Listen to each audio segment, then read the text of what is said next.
porca? E chi sei frate Giorgio? E chi sei mamma? E chi sei papà? Lave porca.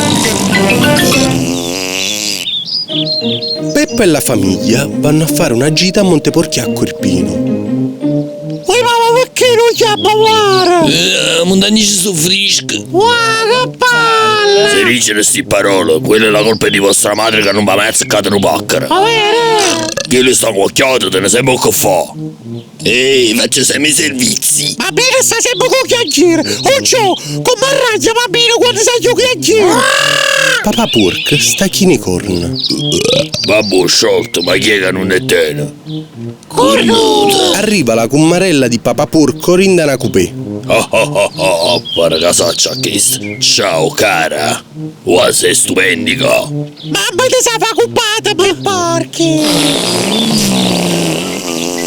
Ed ecco uno che se la intende con mamma porca. Ci avremmo avuto 370 bytes. Ma te sa fa con mamma? Che la mamma di una porca! Questa pure me l'ha già insaponata. Uè, stelline! Oh, ma chi si sa, sorello? Bello giù, così l'ha già fatta arraiare quella.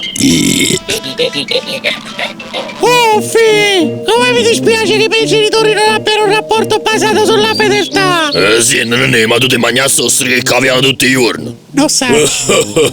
Ostriche e caviale sono serio, ma se te li stai genitori, petto. Ah, buone puppetta, ci capito. Quello mole corna le chiamano relazioni extraconiugali. Lo sai.